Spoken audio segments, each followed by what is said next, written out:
Nagbukal na guys. So lunod na nako ning isda na mo ang gagmay.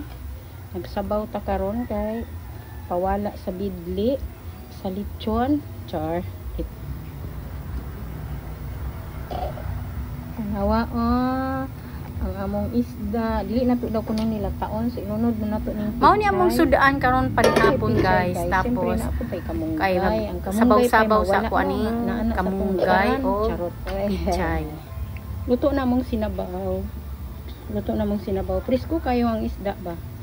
Presko kaayo ang isda namo. So, luto na.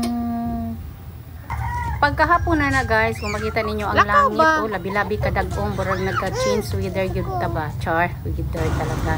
Naadi ko diri sa kanto na mo guys, kay nagpa-xerox ko sa amo ang mga valid ID, o kung sa panamay na lang gani, kay abri ni nga tindahan, kay adlong Domingo manggod. Tapos pag-uli na ko guys, kay unang ulan na pod, o diba? Pagkaugmaan na, nag-init na po kong pizza ani. Siyempre, mauni ako ang pamahaw. Mga onday tanin nyo, guys. Pizza, char.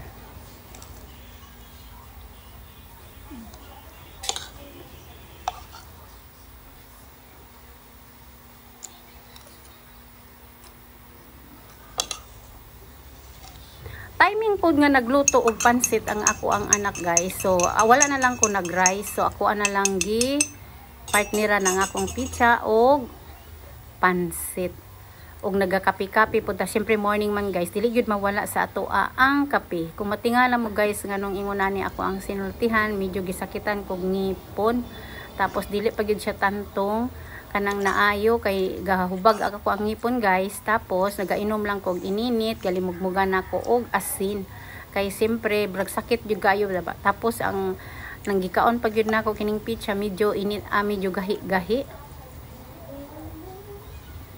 Kini laging mag-atubang ta sa kamera no, na atik-atik nga burag walay nahitabo ba, pero ang akong gibati ana manggod kay gutom, tapos sakit sa ngipon.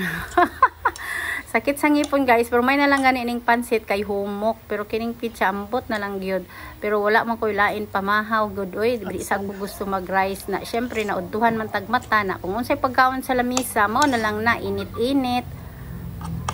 Tapos napansin ninyo guys nga ang subak sa ako ang pansit kay manok mo nang perminti ko na ako'y ginatanggal sa ako ang baba. Kana bitaw manok bitaw nga naay bukog. Kanang ambot kuan siguro ni kanang bragitad-tad siguro ning naay unod-unod, tapos naay bukog-bukog kay ako ang anak man ang nagluto ani guys. So ingon na ni ang ato ang posisyon pag mukaon ta na gyud tay kuaon gamay sa ilalom.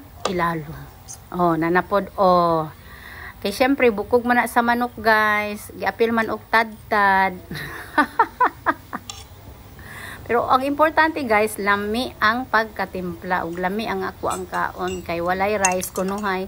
Pero later ana guys, mangita na pug ko og rice. Pero nag-anam-anam na pug ko og hinay-hinay sa rice guys kay yun no na nagkaedad na ta. So kailangan natin ang healthy diet. Diet ba talaga?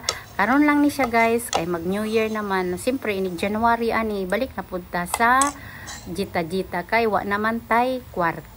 O, di ba? Nagyaw-yaw na 2024 karon. Hapit na lang ang 2025. December 30 na day na kana. December 30 na day na. December 30 karon guys. Yun no na kinabukasan sa lubongin na natin ang New Year. O, di ba? Last bite, char. Dagom na pud siya dagom. Dili lang kutob ako ang page. Dili lang akong kutob akong video guys, and please don't forget to subscribe my YouTube channel and Facebook page, Maris and Simple Lifestyle. Bye.